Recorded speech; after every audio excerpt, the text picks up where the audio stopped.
Hello guys, welcome to Hankins Custom Rifles, Hank's Precision Gun Parts, and another episode of Hank's TV. Today's March the 22nd. It's a little after 7 o'clock, and we're going to go over another rifle build for you guys. Here's another nice muzzle loader that I finished this week, and it turned out to be super nice. So thought I'd go over it with you guys. The stock on this baby is a Manners T4A adjustable cheek piece, and this got a custom paint job on it that we did here in the shop. And I think what I'm going to do is I'll bring you up with the camera so that we can get some close-ups on this gun instead of me just standing back here and you can't really see very good. So let me get around. I'm going to grab the camera and we'll start the video. Okay guys, we're back. Let's finish or get started on this here video. So we were saying that the stock is a Manners T4A adjustable. Now I order most of my stocks from Manners in a primer coat because there's always some finish work that needs to be done to their stocks. They don't ever come in to me to my satisfaction. So I got a file or fit or something around the inlet. So I always order these in a primer coat and then I paint them. I prefer to paint all my stocks most of the time, simply because I have total control. If there's not something just right, or if there's a scratch in it or whatever, the last thing that's done is the paint job.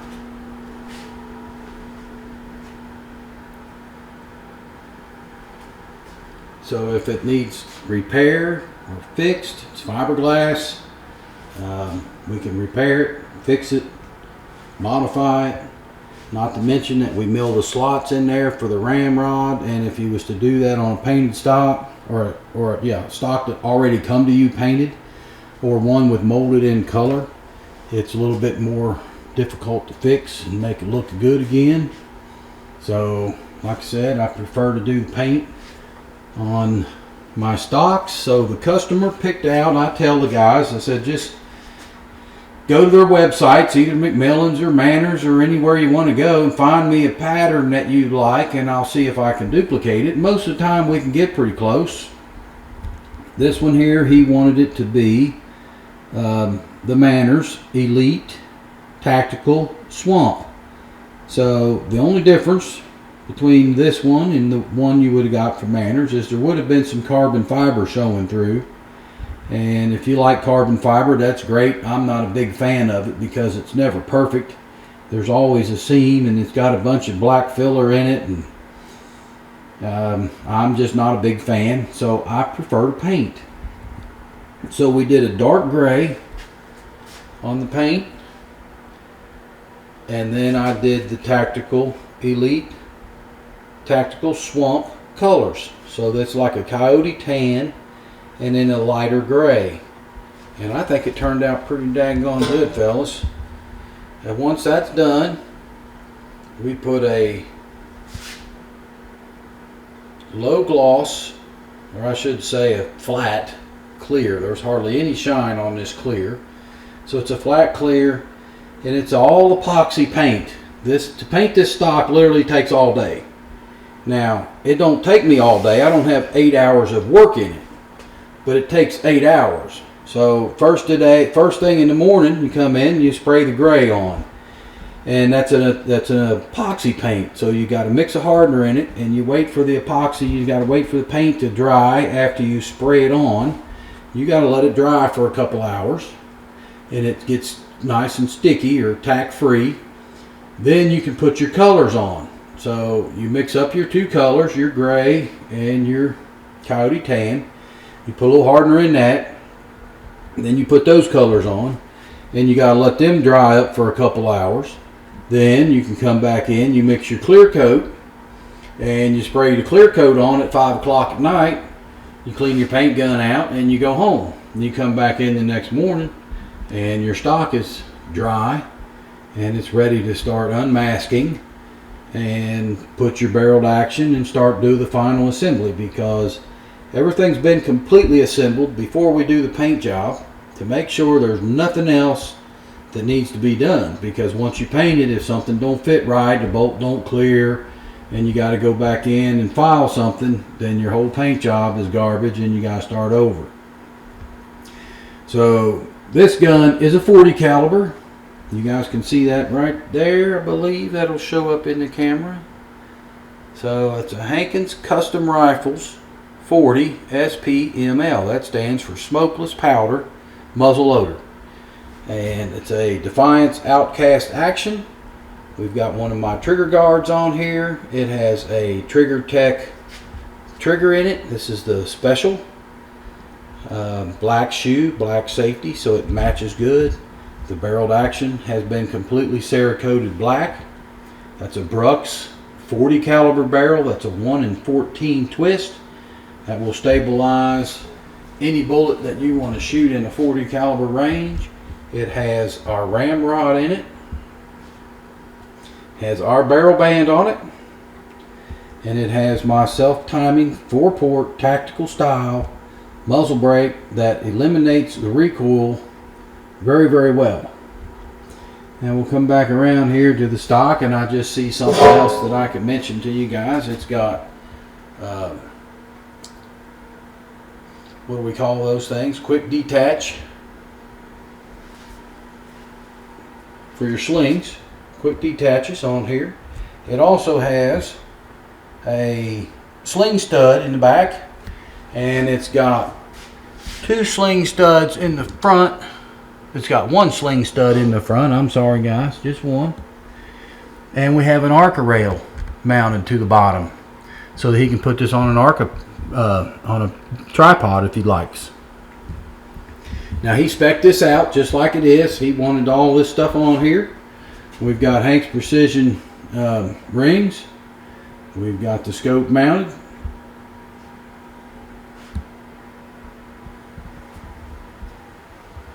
It is a Night Force Attacker 7 to 35 power. Pretty good rig. Guys should be pretty happy with this gun.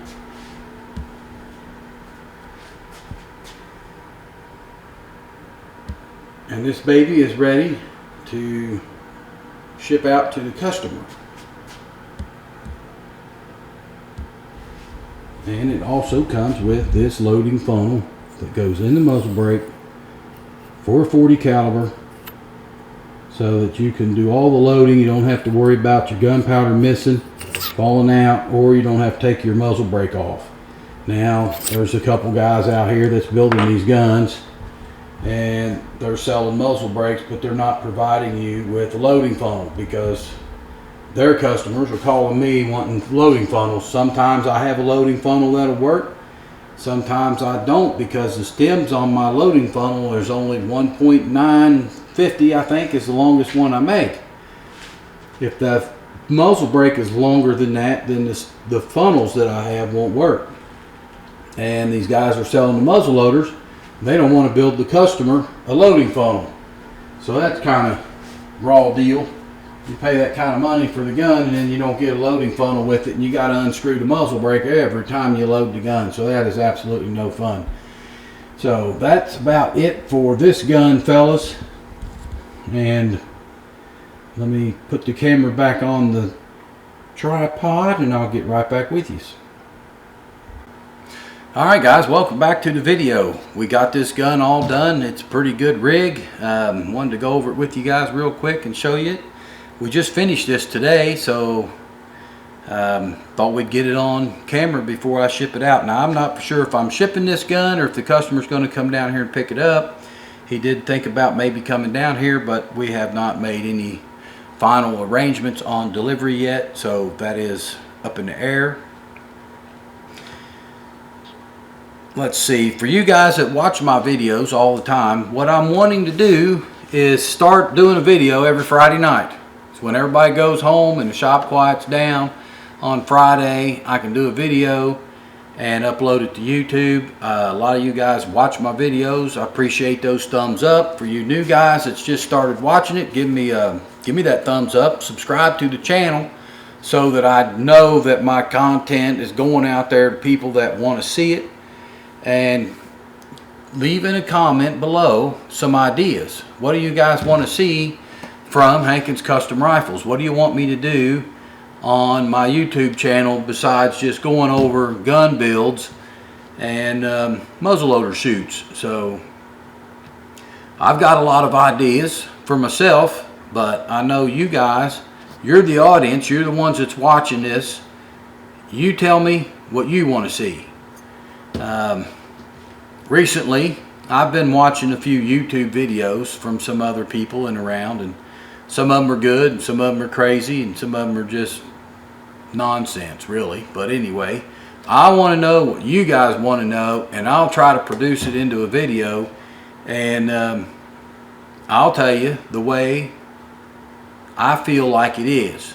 I'm not going to tell you what you want to hear, and I'm not going to tell you what the guy's paying me to tell you because I'm advertising for his parts or his guns or his whatever it is. I see so much YouTube has gone to being almost, it's a commercial for other people. You've got all these YouTubers, creators, and they're constantly reviewing somebody's product. And what gets me is every time they review somebody's product, it's always the best. So they've already got it figured out that, hey, I'm going to review this product right here, and I'm going to compare it to this product and this product.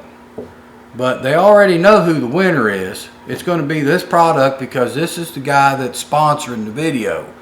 And they're paid to do this. Now, I'm not paid to do any of this. The only pay I get is when you guys support me and buy a gun from me, or what little bit of revenue these YouTube videos produce, which is not much. And I've got a lot of money tied up just in cameras and that kind of stuff just to make the videos, but I like making them. And I'm not making the videos for the money. I make the videos to get my products out there, to let you guys know who I am. You see me, you get to meet me through the videos on YouTube, and you know who I am. You know I'm a real person. And the biggest thing you know is that I am not full of crap. And you can watch some of these guys on YouTube and you can tell that they're full of crap. Somebody just told me the other day there's two kinds of people in the world, and it's that they're either their worst critic, which I feel like I am. I'm very critical on my rifles. If there's one little thing wrong on them, I'll find it and I'll fix it. And then there's the world's biggest cheerleader. And I've seen some guys on YouTube lately, and that's what they are. They're their biggest cheerleader. All they do is talk about how good this is and how good that was and how good I did this and oh, ain't this beautiful and blah, blah, blah. And the first time something goes wrong, they blame it on everything that they can possibly blame it on except for themselves. And most of the time, if something don't go right, it's your fault. You know, it's if I put the gun together and the paint job don't work, or the bedding is not right, or the scope don't line up straight, or the muzzle breaks crooked, or whatever. I don't have these problems because I've been building these guns forever. Years and years. But if I did have that problem, I would be able to man up and say, yeah, I screwed that up. I'll fix it for you, and don't worry about it. Just send it back and I'll take care of it, whatever it is. I've got a bunch of guns in here right now that I didn't build. They're all rework, and I could just about make a living doing rework that other people has built on their guns because they don't know what they're doing. They really don't. You can't take, well, I'm not going to go there. So, if you want to see some stuff from me on my YouTube channel, leave me a comment below. Tell me what you want to see, and I'll see if I can make it happen. So until next time, guys, I hope you enjoyed watching the video as much as I enjoy making it, and we will see you on the next one.